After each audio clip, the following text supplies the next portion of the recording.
So, welcome back to another exclusive CO.FAX interview.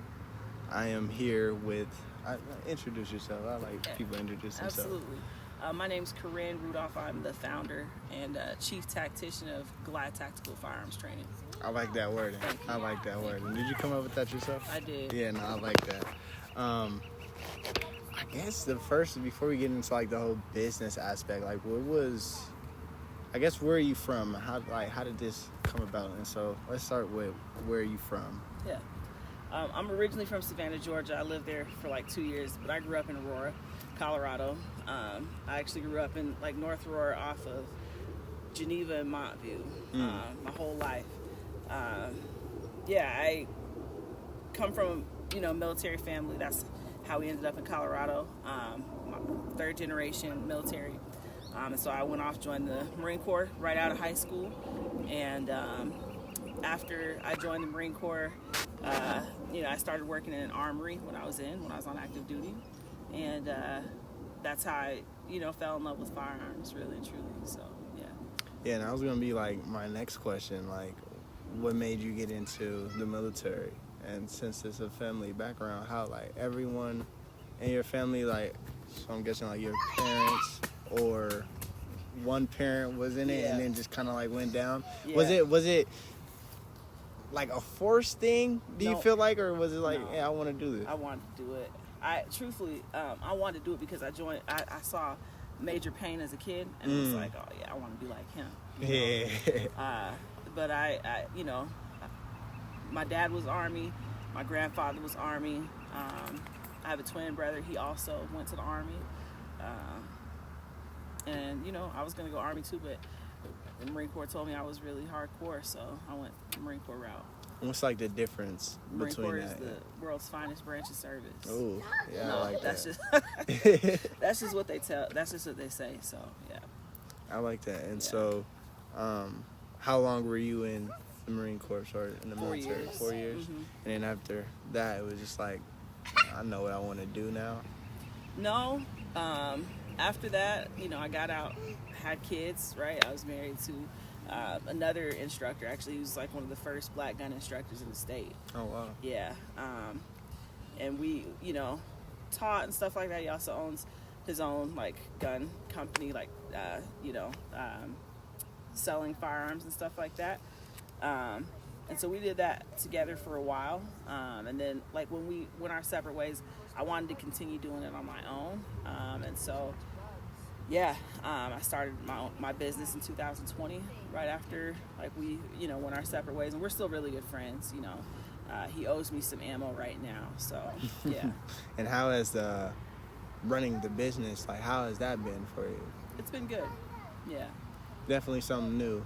Yeah. Because we, especially in like the black community, we not really taught about a lot of financial literacy and things like that. So getting into that without any prior knowledge is pretty hard you don't have anything. But that's kind of good that you already like knew what you wanted to get into, found your niche before you got into it. And what was it like growing up here for you? I was around a lot. When I was growing up, one of my best friends, her mom, like, was one of the, like, OGs who brought Crips to Colorado. Lady Tweet, she was, with, like, Rolling 60s and all this stuff. And so I was around a lot of the, like, gang culture and gang life and stuff like that.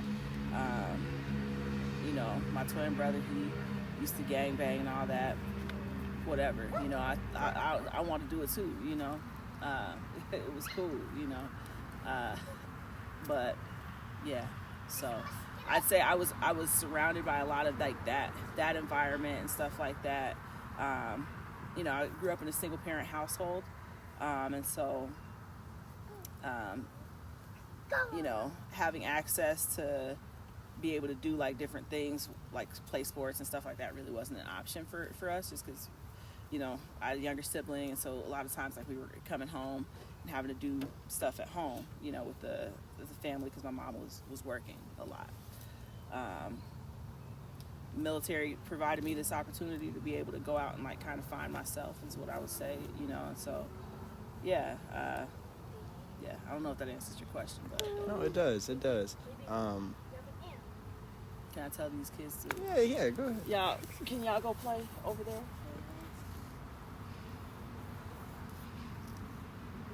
Smia, go pick some dandelions. Dandelion? Yes. I want dandelion. Go with your sister, Sarai. So, kind of like to get into it now, outside of being in the military, was there a time you had to like defend yourself? Mm-hmm. And is that another reason, like a big part of why you started this? Absolutely, yeah. After the military, I witnessed a lot of like crimes happening.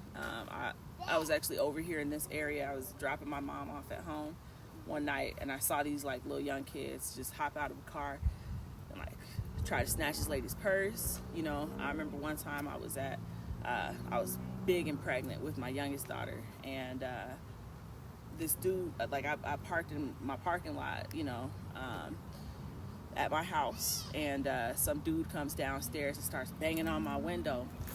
You got a worm on your arm, man. But this dude starts banging on my window, banging on my car, and like threatening me, you know. And I'm like, I'm pregnant. What are you doing? And he was just mad because he was like, you almost hit my car, and I wasn't even close to hitting his car. He was just drunk, you know. And other stuff too, you know. Lots of stuff happened that I would say like really kind of ignited my passion and my desire to get involved in this work. I also worked in corrections and youth corrections for the last like 4 years. It's one of my absolute favorite jobs. I loved like working with the kids that were there, you know, but then like hearing a lot of their stories and seeing some of the stuff that they had done, and just knowing them, you know, it also helped me to be like, okay, you have to be always prepared, because there's always somebody who's like just looking to hit a lick and get ahead, you know? Yeah. And that's the scary thing about here. Like, a lot of people think Colorado is like a nice area, a lot of skiing and things like that, but no, it can be dangerous at times. It's been a lot of things like that. And I had like these questions all scattered over the place. I'm super sorry. No worries. Now getting into like more of the business side, how has that been for you? Like learning everything outside of your prior knowledge to like self-defense and gun training and like everything that you had to learn through the military, to then push that into a business. How was that transition for you? I would say it was easy. What was difficult was finding my like target market. I'm big on like marketing and stuff like that. I took a lot of coursework for marketing when I was in school,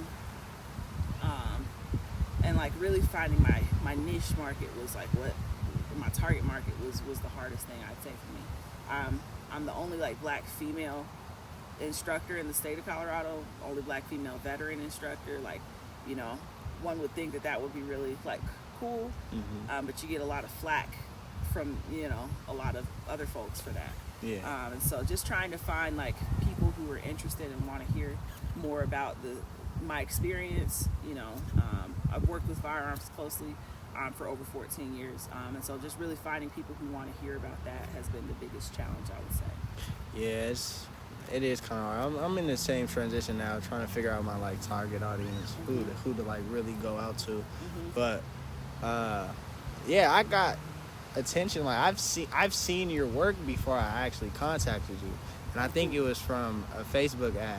And that's how we ended up communicating. But yeah, I seen a Facebook ad, and I was like, really? Like a black owned business, black woman doing this. And then, like you said, this is like my first time ever seeing a woman actually doing that. So I was very interested. And then I think a couple weeks later, the mass shooting in Buffalo happened. Yeah, absolutely. Very tragic. Absolutely tragic.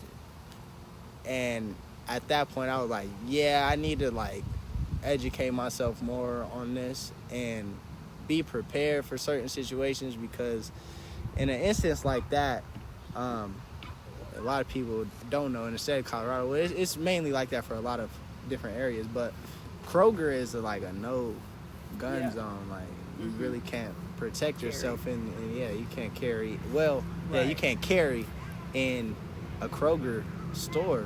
So for that to happen in Buffalo, and we've had an incident like that in Boulder like a year ago. Absolutely. So to go into there, like, what would you do in that instance, in that type of predicament? That's a great question. It's a great question. As an instructor, I tell all my students this, that there are businesses can post signs that prohibit you from carrying a weapon into their private business space, right? However, what, like in the instance that you find yourself in a position where you have to discharge your weapon, the worst that might happen is that you open yourself up to civil litigation and a criminal trespassing, so a misdemeanor, right? And to be honest with you, I would say like both of those things are worth my life. Mm-hmm. You know what I'm saying? So like that's my unprofessional opinion. You know what I'm saying? Do with that information what you will. But from a legal perspective, what will happen is the criminal trespass and potential civil suit from the organization. So a good example of that actually happening was Michael Hancock a couple years back here in Aurora off of 225. All criminal charges were dropped, right? Because he was justified in using his firearm, okay, in defense of himself. You can justify like somebody attacking you from behind, okay, whether it's fisticuffs or whatever, you know, like you can justify somebody putting your life in danger if you're traveling at a high rate of speed, right? You can justify using your weapon. And so all criminal charges were dropped. However, he was still like opened up to civil litigation from the family as well as Uber. Yeah, and that's one thing like you gotta like implore people to do is not only just to like go buy a firearm, but to know the laws and the rights behind that, because it can get to a point where like, yeah, you can't just go outside and like, oh, I protect myself, but how were you protected? Like, were you really in danger? Yeah. Things like that. You gotta understand all of those. So like, what kind of procedures should people take to doing that if they're not comfortable to going into like a company or an establishment that can teach them? One of the things that I tell folks in my class is, you know, if all you have is a hammer, everything looks like a nail.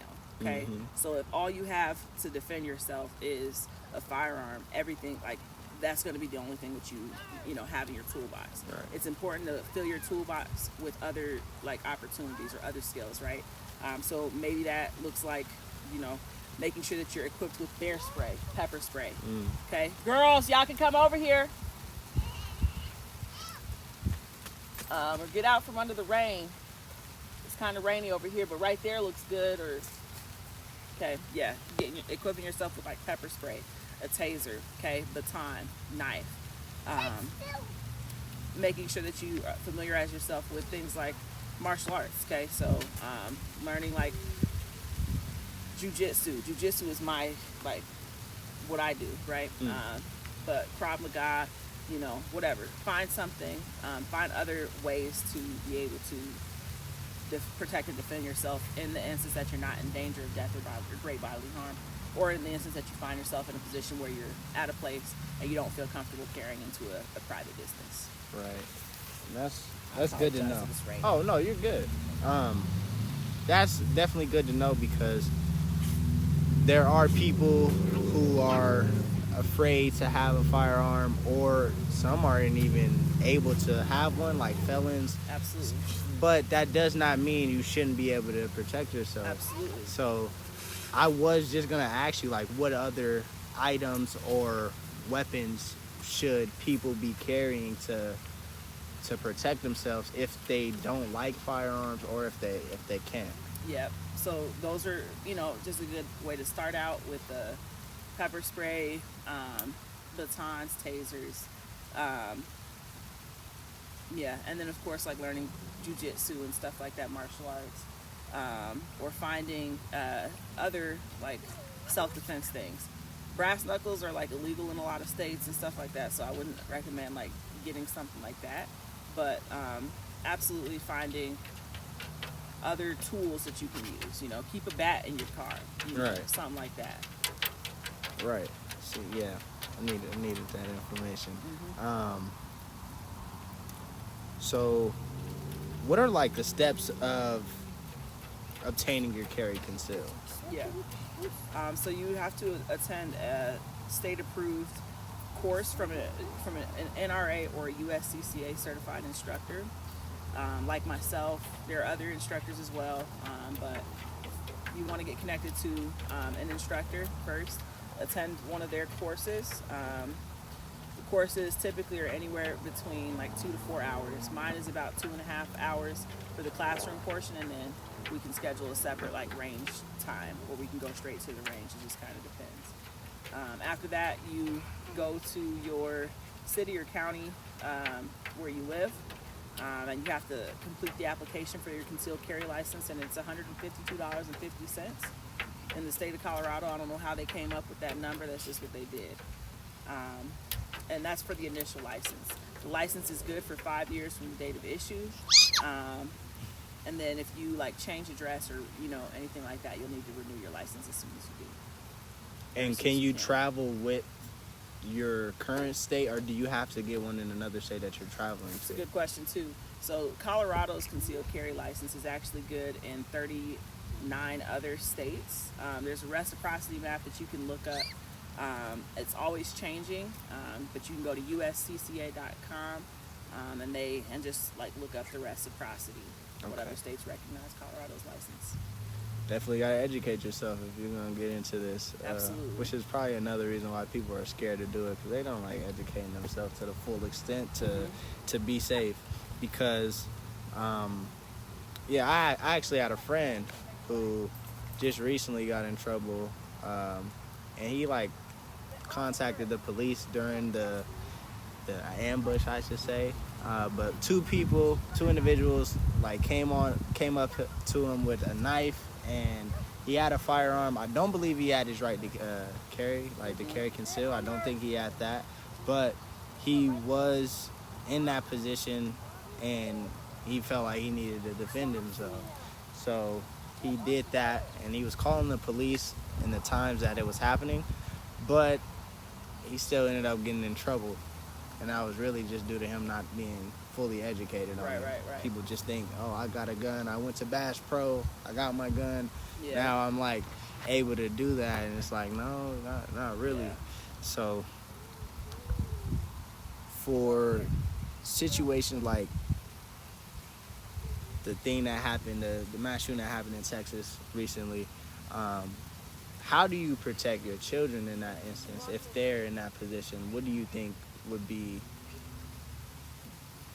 I guess, credible information to give for individuals in that particular instance? Yeah. It's really challenging because, you know, our kids are like super vulnerable. I've got 2 of them, as you can see right here, right? And so like we can talk to our kids about defending themselves and stuff like that, but up against a rifle, like if I don't have something on me, I'm not even able to like adequately defend myself, right? And so there was a little girl in Texas who, she was in the classroom and she got someone else's blood and like smeared it on herself and played dead. Like those are things that you should probably start to talk to your kids about. I do offer like an active shooter course as well. And I know that there are other instructors as well who offer some active shooter training. A good rule of thumb anytime, like you can always tell your kids this, the ABC method, okay, and it's super simple. Arm yourself, okay, so whether that looks like you get like a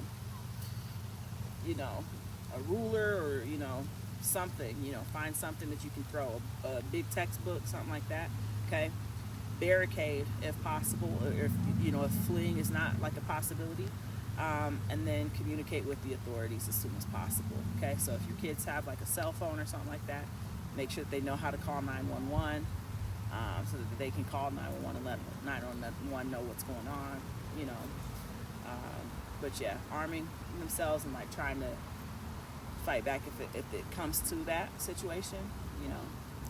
Yeah, and they've gotten into creating like product like backpacks and bulletproof backpacks and stuff like yeah, that. they've gotten into that, which is kind of crazy that they have to do that now. Yeah. But because of incidents that's happened over the course of, it's been a while that this has been going on.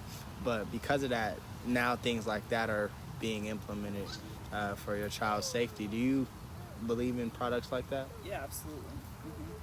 That's good. And what do you like? Do you, because you sell like different holsters and different things like that, is that something that you would be willing to put on your website? Absolutely. Yeah, that's dope. That's dope. So I have been looking into like finding options for stuff like that. It's just kind of challenging finding suppliers and stuff like that. So, right. Yeah. And kind of like, have you seen, I don't know if I'm going to pronounce it correctly, but there's a non-lethal projectile firearm. What's your take on that? If you can't carry, absolutely. If you can't carry like a firearm, you know what I'm saying? Get it, 100%. Something is better than nothing. Right? Some method of being able to defend yourself, because the ultimate goal and what like the goal is with, you know, my training or any good instructor's training is like that. We want to equip everyone, okay, with the skills and the tools that they need to be able to adequately defend themselves and their family. And so, yeah, there are non-lethal rounds, okay, that you can carry on your person, and I would say to use those. They even have like guns that are like pepper spray guns, and they have like little bullets and stuff like that you can go and shoot at people. Don't shoot at just random people, but you know what I'm saying? Like if you're in a situation like that and you don't have a gun, 100% do it. Right, because I was looking at that and I was kind of skeptical. Like I didn't really know, but that was me, uneducated. And now that I got a little bit more insight from someone who's actually trained, that's some credible information to pass out to individuals who can't carry or, again, are scared of firearms in that instance. Yep, we went over that. So I just seen that you had posted on your Instagram that I forgot what city and state it was exactly, but they were talking about having 1,000% tax on that's AR-15. nationwide. That's nationwide from Congress. And so, what's your feeling on that? It's classism at its finest. Okay, at its core, that's what it is, right? They want to impose this 1,000% tax on all like AR style rifles and stuff like that, or semi-automatic rifles, just in general. And so for a regular $500 rifle, a $1,000 tax, just for context, would cost now $5,000. Okay, because of taxes. And so who that affects is the lower income and lower middle class communities. Okay, the people who make those communities up the most are Black and brown people. Okay, and so we would be the ones who are the most impacted by that kind of legislation. I think that gun control in and of itself is rooted in systemic racism and systemic oppression, and that a lot of the laws that some folks are trying to impose right now in response to what's going on, like, I want to be clear, I think that what's going on is absolutely insane, and we should be looking for solutions. I don't think that's the right solution. But the solutions and stuff like that they're trying to come up with will severely hamper the ability of Black and brown folks from being able to access the means that they need to be able to protect and defend themselves and their families. Right. And yeah, that's crazy to even think. And there's, of course, budget-friendly guns now, but to see that, like, everyone would then eventually go towards that movement, I should say. 100%. And it's not going to be good for anyone who can't defend themselves or don't have enough money to get onto that type of time. Because guns are expensive, like quality guns, yes, are expensive, right? Like a Glock, I have a Glock 43X is my usual everyday carry, or my Glock 19. Both of those at minimum were $500. Okay, right. That's what it sells. Yeah, that's what it. And that's like bare minimum.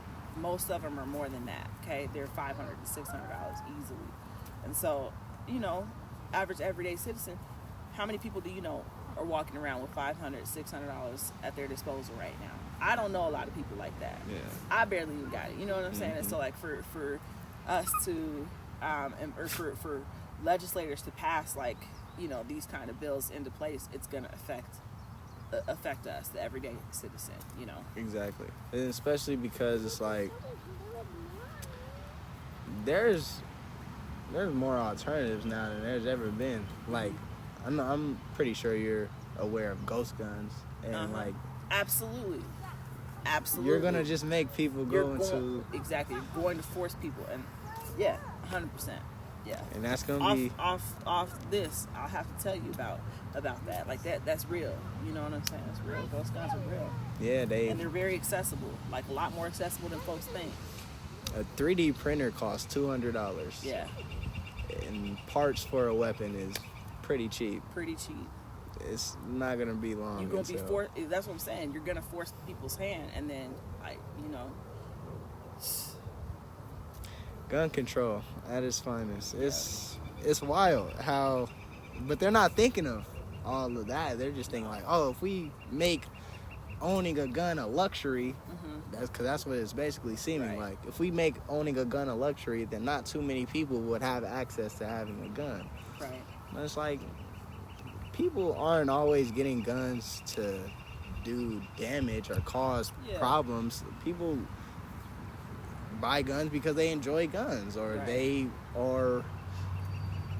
have a background with guns, and it's like you can't really play that card and expect people not to put things in their own hands and go off that way, because it's really not that hard to get that done.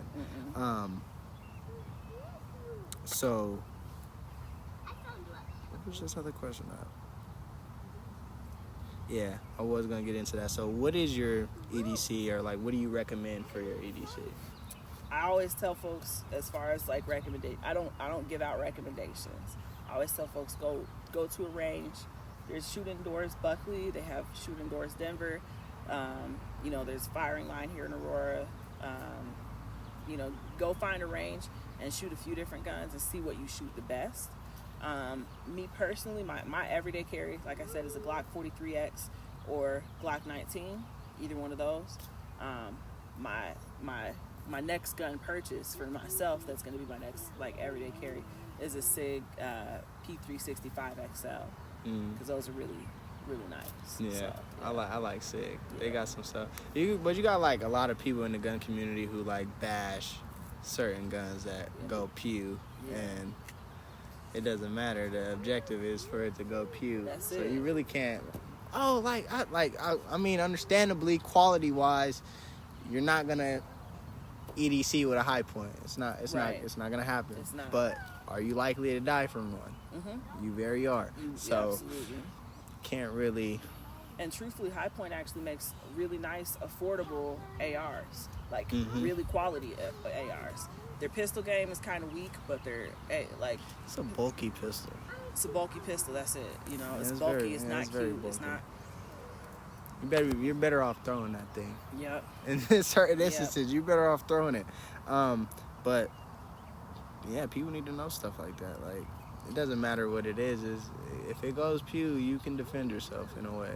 100%. Really. And people like talk about the Sky, talk about Taurus, talk about all these brands, but it doesn't matter. You can get hurt from that. Yeah, Taurus makes good guns too, though. Yeah, no, I've heard a lot of good things about Taurus. Their G2C, G3C, things like that. So are you into more subcompact, or? I like full-size guns because I like to shoot like for sport. I shoot like with the USPSA, which is the United States like Pistol Shooting Association. So it's a like pistol competition. So I like to shoot competitively, and so for that I'll not carry, but I like full-size guns. And so like my competition shooter is a Glock 45, which is a big gun. But then I also like, you know, teach people concealed carry. So I have a lot of like subcompact and compact guns. Right. Yeah, the most recommended for everyday carry, something smaller, just so that everyone's not in your business. Mm-hmm. But you've done a multitude of like videos where you explain not only how to manage and like handle weapons, but also how to carry in certain instances.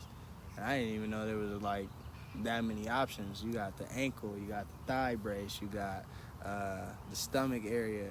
Yeah. A lot of people like, I know people who like appendix carry, which I probably don't really recommend, but if Teach their own. if it works, it works. Yeah. But I've seen a lot of like information that you put out there, and it's been credible information, like highly credible. But I also seen you just got taken off of TikTok. Yeah, I got a ban. Was that because you were showing? Probably. TikTok, I think, has. I've heard a lot of folks say this, that TikTok has a thing against like black creators. You know, it's probably not just that. It's probably like because I'm using firearms and stuff like that. But like I've seen other instructors and other creators have guns and stuff. So I don't know. You know. Hey, what's his name? I believe it's like Colin or Colin. Yeah, Colin. Yeah, he's a great guy. Yeah. But I don't think they really mess up his stuff. I don't know if it's because he's a lawyer or what, but yeah, they don't really mess with certain people's. Good. Samir, get back.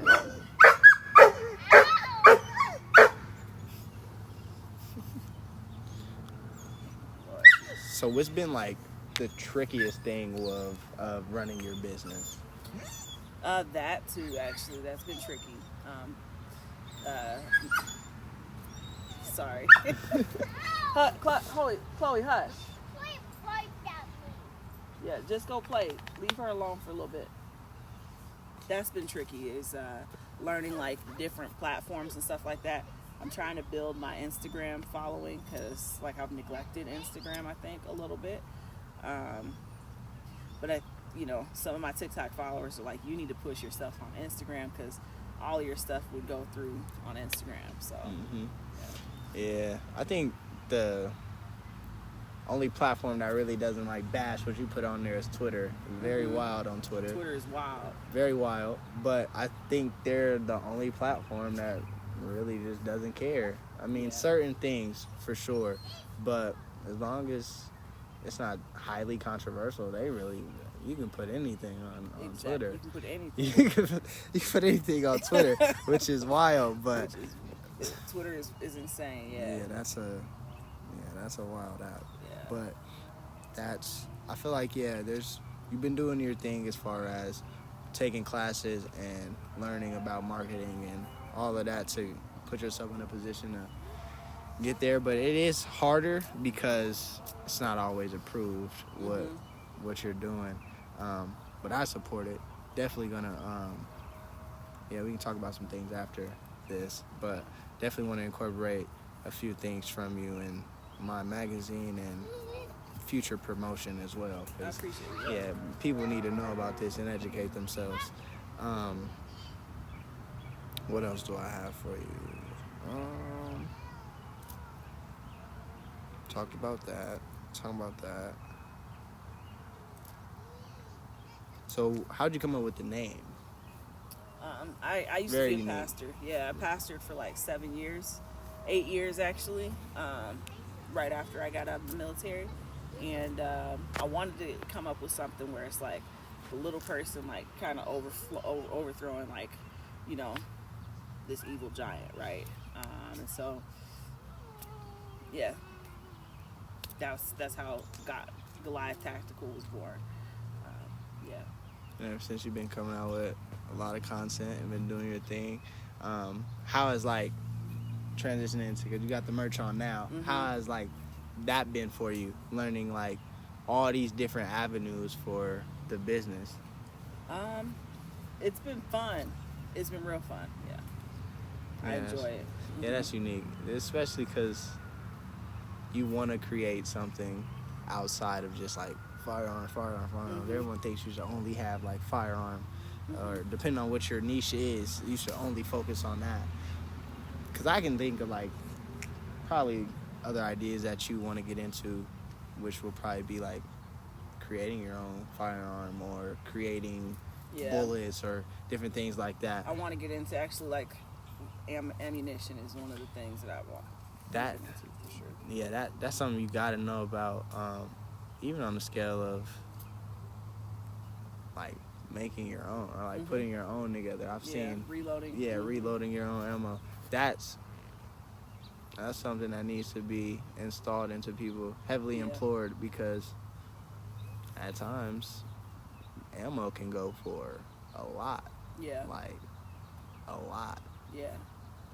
What's like your idea on storage for that? Yeah, I say to try to make sure that you keep at least a conservative like thing would be to say like to keep at least 500 rounds per gun on hand at any time. I like to try to keep at least 1,000 rounds in my house at all times for each gun. I'm slipping below right now a little bit because I've been shooting a lot more lately, just to kind of, continue to refine my skills, especially like in light of all these recent shootings and stuff like that. I do a lot of dry fire drills and stuff, but it's not the same. So, yeah. And yeah, how often should people be going to the range, or should they be upkeeping with their skill? Pistol shooting is a perishable skill, so I say as often as you can afford it. It's expensive, so as often as you can afford it, I would say go to get in the range, train with an instructor if you can. Like I try to lean on other instructors in the state as much as possible, just to get feedback and collaborate and stuff like that too. Try to get to the range at least once a month though. Once a month is good. If that's too much, maybe once every 2 months, but I once a month is especially if you're a gun owner and you want to be responsible, you want to make sure that you're shooting accurately, and all that. Once a month is responsible. Yeah, because it's a lot of things that you got to be aware of when you're actually shooting. Like your gun can shoot a little bit towards the left or towards the right. It might not always have its dead on sight hit, and even like attachments, like it can help, but there's no guarantee. So you got to get in there and learn that. I need to actually go into the one. I'll be getting that done through you, especially now that I know more information. I'll be going through you to get a lot of this stuff done and imploring other people to do the same. I appreciate it. Yeah, for sure. What else was I going to talk about? And going to the range, I will say this too, like going to the range can get expensive because ammo costs, like you just talked about. Ammo is crazy right now, so I would say you can always do dry fire training at home, okay? So that's with an unloaded gun. Make sure the gun is unloaded, the magazine is unloaded, and you're just going through drills. You're drawing from your holster and like practicing the motions and making sure that you're like doing it slowly, so that way like it becomes muscle memory. So when you find yourself in a real situation, like it can happen quick. So when you are put into a situation like that, what procedure should be taken after you have to fire at someone or discharge your pistol or whatever gun you have? What steps should be taken after that, or taken after that, in order for you to be, I guess, on the safer side? Yeah, absolutely. So you want to call law enforcement, right? Call 911. You want to secure your firearm as soon as it's safe to do so. So as soon as you can be sure the threat is gone, the threat has been eliminated, or whatever the case is, secure your weapon, and then render aid to anybody. If anyone was wounded, like who you're with, render aid to them. When you call law enforcement, when you call 911, make sure that you let them know what you're wearing, okay? So that way they can identify that you're not like a threat, you're not the bad person. So those would be the first few things that I would say to do. Don't turn towards law enforcement with a gun in your hand or anything like that, of course. And then as soon as like they show up and they're like going through their questioning and stuff like that, gather as much evidence as you can, okay? Point out any witnesses and evidence. So if like you got a nosy neighbor across the street who's always in other people's business. You know, say Miss Susie was probably like sitting outside. She probably heard, you know, or you know, my neighbor across the street has a Ring doorbell. I got a camera here. You know, point that information out as soon as you can too. You know, that's some good information to have. Yeah. Because a lot of people, they're fleeing right after, and it's not even like. Sometimes it's due to not having everything. Like your right to carry. Well, if you're at home, then that's a total different thing. Different, yeah. But, like, yeah, some people are actually scared of police, which is why they. Absolutely. And I mean, in Colorado, it's kind of fair because we're like top 5 in police brutality, which is sad. Elijah McClain was here in Aurora. Just you know what I'm saying, like 100%. I don't blame folks for like being afraid to call law enforcement or being afraid of law enforcement and stuff like that. Just don't put yourself in a position where then you become a felon and then you're no longer able to have a gun. Exactly. You know what I'm saying? So like, if you was in the right, be in the right. Oh, fine. Cool. I'm a program manager part-time, or not part-time, like full-time at a youth homeless shelter as well. So trying to get like staffing stuff figured out. So it's all good. So, incident that happened, this was years ago now, the James Holmes incident here in Colorado. You're not really expecting to bring a gun into a movie theater, but like, are you more cautious on that now? Like, is it kind of like a everywhere I go, I'm carrying. I carry until I go to sleep. Right. I carry in my house. Like on my hip. Last year I had like these 5 people come to my house. So last year I had somebody come to my house, knock on the door, and it's like 9 o'clock at night, and they're like, "Yeah, we're looking for somebody. We're bounty hunters, right?" And I'm like, I don't know who that person is. I've owned this house for like the last year. You know, I don't know what you're talking about. And they're like, "Well, if you don't open up, we're gonna like force our way in."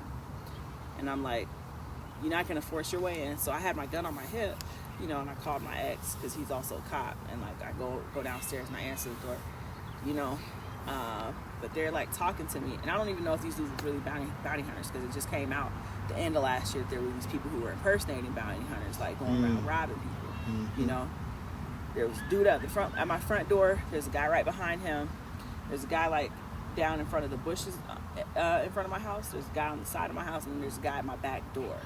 So he had gone into my backyard. Oh, that's scary. Yeah. So I carry all the time, including in the movie theaters. Personally, that's just me.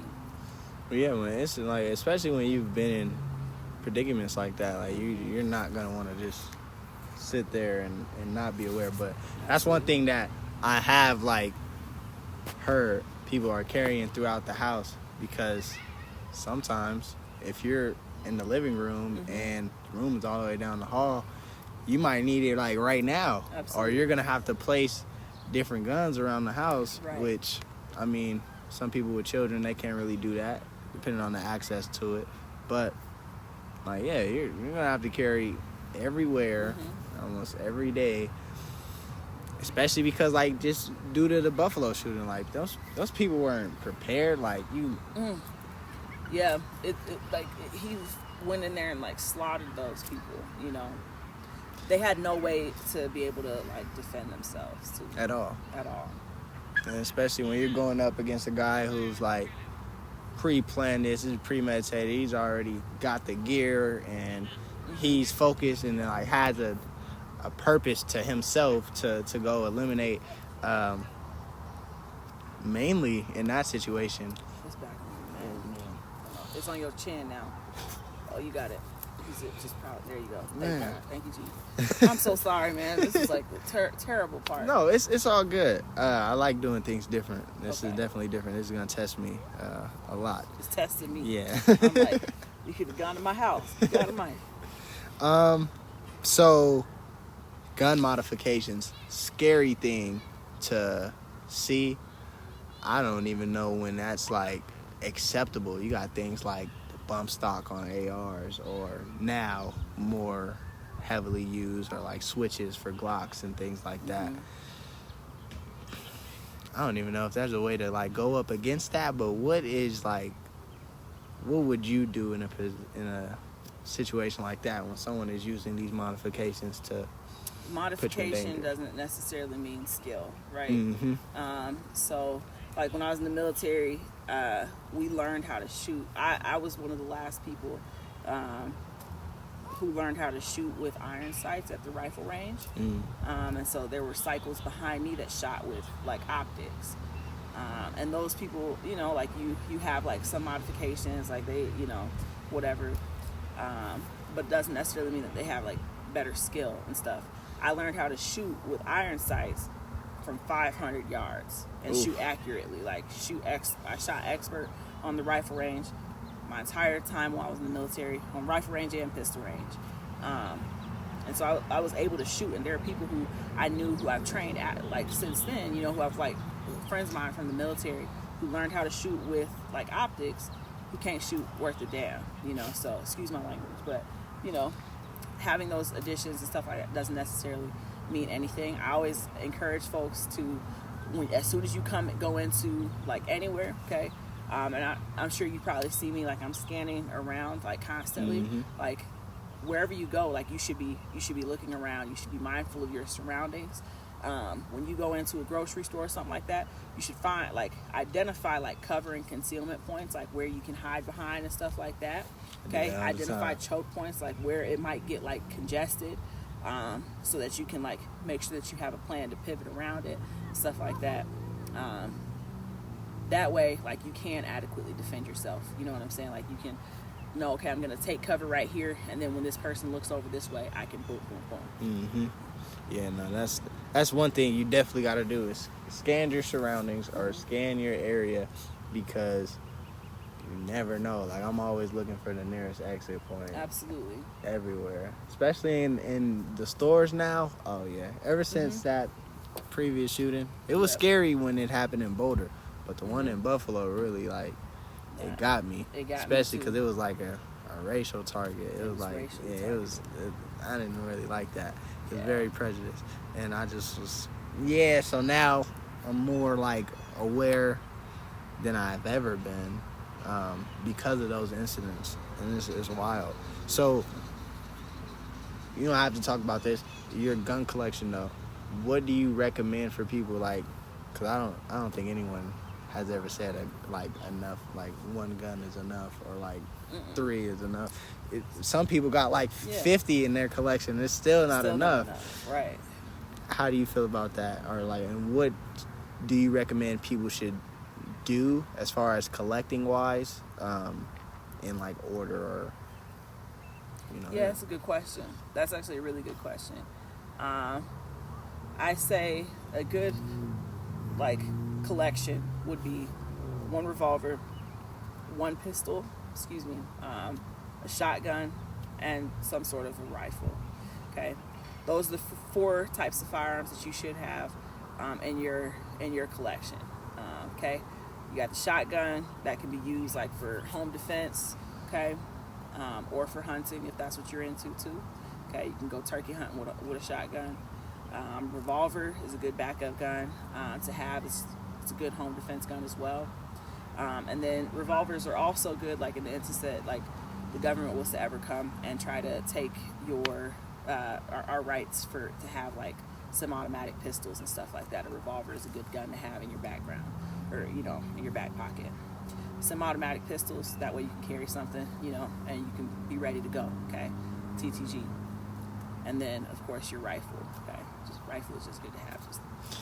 And there's so many different variations of rifles. Like you can have someone that's like that, like the mini Draco or something like that, and compared to like an AR-15, but even like it's still good for car carry in some instances. Absolutely, yeah, like, you know what I'm saying? Like it's just good to have. Pistol grip on certain shotguns will help that out a lot. Like there's multiple ways. It's that's what I had to ask about that though, because people just be like, yeah, go get whatever you like. And they're like, no, well, you kind of want to order to fulfill at least a smaller collection. And that's what I feel like will consist of a collection as well. So you were talking about like jiu-jitsu. How long was that for you to get into that? or what, like to learn it to the best of your ability, to be able to be comfortable to use it? What inspired me, I would say, to do jiu-jitsu, I did McMAP when I was in the military, which is Marine Corps Martial Arts, and I was a brown belt in McMAP. And McMAP is more like, it's like a mix between like jiu-jitsu and maybe some Krav Maga, because there's like some hand-to-hand combat too. So I did that for a while. What inspired me to get into jiu-jitsu was working in the jail, because a lot of the stuff that we did, the thing about youth corrections is like we don't have like tasers, pepper spray, none of that stuff like adults. It's just like, you know, just our hands. So you have to be able to wrestle somebody to the ground. And I was wrestling kids like 6'2", you know, 250 pounds, you know, big dudes. And so really working in corrections is what inspired me to learn how to do jiu-jitsu, so that I could expand those skills if I was ever on the streets. Yeah, you need that knowledge, because all types. Because if it gets down to it, a lot of women, especially women, they are targeted for sex trafficking and all these different things. Absolutely. And not all of them carry, because one, not all of them know how to protect themselves in that instance, or they're not comfortable with it. And it can be times like that where you're putting yourself at risk for not having any type of protectional skill.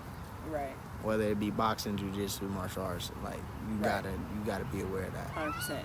Jiu-jitsu is good, especially for like women, especially with the sex trafficking thing or like sexual assault and stuff like that, because you are on the ground, right?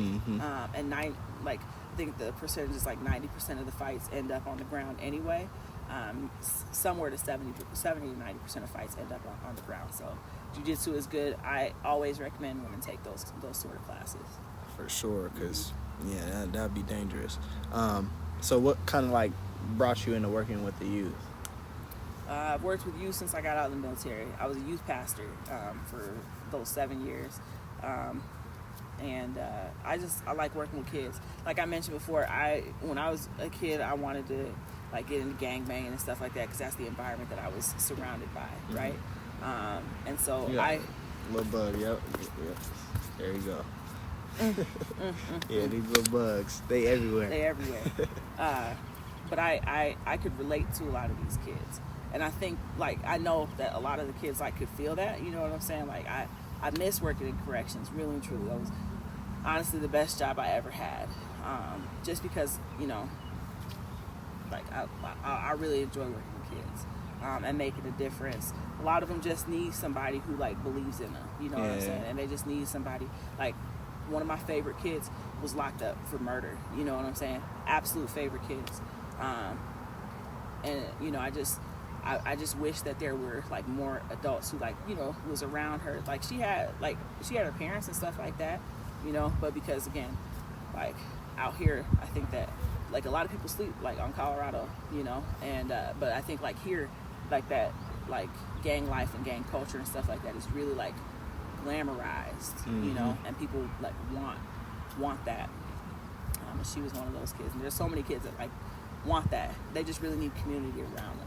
Yeah, so. I forgot like the exact quote, but it's like you can't be what you don't see. Yeah, and that's what I feel like it goes on in a lot of instances. 100%. There's not a lot of people that you can see out here that's obtaining the lifestyle that you want, or that you think will be truly beneficial to you, and the ones that are people who are more or less like in a part of gang or selling narcotics and different things of that nature. They're more up. A lot of the kids like used to really flock to me because they knew I was into guns and stuff like that. I wouldn't talk to them about guns, you know, because boundary thing in the jail, you know, but they knew that I was. They'd be like, "Hey, Carynn, what you think about like that Glock 19?" You know, I'd be like, "I don't know. She got it," you know, like that sort of stuff, you know. But they like that, and they flock to, and it's just a respect thing, you know. And they would like, it helps them to see like, you don't have to just be involved in this lifestyle in order to have access to these things. You know what I'm saying? Like, you can have access to all of these really cool things without having to go out and like hit licks or do this dirt, you know? Right. And that's why I really wanted to talk to you, because it's like you're in position of, I can say, power of showing women especially that like it's okay to live this life, like to still live a complete family oriented lifestyle and to do everything that you want to do, to have a career that you want to have, and to still have knowledge on self-defense or things that a lot of people, I guess society doesn't consider woman-like. Yeah. Because like you said, you know, you get a little bit of flack from other instructors or other individuals in this realm. And being black, like that plays a key part too. Like that is very hard for black women to accomplish a lot of different things in the world because society just doesn't approve of it. Like it sucks. But I had to talk to you because it's like she's changing the narrative on a lot of things. Yeah. And people need to be not only aware of what you're doing, but aware of keeping themselves safe and a lot of things. Like I'm glad we having this conversation, and this is gonna really help a lot of women. I'm gonna show this to my mom and everybody. Like everybody needs to be on this type of time and educate themselves on what's going on in the world daily. Yeah. Daily, because you're constantly updating your Instagram feed with a lot of information. And I look at it and I'm like, I didn't know about that. Like I did not know about the 1,000% tax on ARs until I seen your post. That's credible information, knowledge that people need. I implore everyone to do that, and that is why we are sitting here today. Yeah, thank you. Absolutely. Don't have any more questions really. Kind of tied up, but that's good because I want to do something in the future with you as well. We can probably have another conversation or figure out however else we can incorporate this to go down. But I thank you for your time and for educating me and giving me more knowledge on all these different things, because I'm going to be more aware now, and I'm going to be letting people know, like, this is what you need to do. This is how you should go about it. And there's going to be more questions. I try to, like, post something earlier to see if anyone would have any questions, really. Only one was, what would you do in the situation of, like, firing your firearm? But we've answered a plethora of questions that I've had. And I can't wait to see what the future holds with not only your business, but just in general. You're doing a lot, and sometimes it can go unnoticed, but I see it. I'm gonna always see it. I'm gonna always support. Really implore people to educate themselves on self-defense. Absolutely. And I appreciate you for your time. Let people know who you are again, and we'll meet again. We'll be at this at probably another table or a different park or a different venue. We're gonna go somewhere else. Okay, we're gonna go somewhere outside. For sure. We're gonna go somewhere different, but this is not gonna be the last time I speak with you and the last time I have you in rotation. Right. So yeah, let the people know who you are, and get on out of here. All right. Yeah, Carynn Rudolph. Again, the founder, CEO, and chief tactician at Goliath Tactical Firearms Training. You can find me at www.gttactical.com. Check us out. We got classes coming up.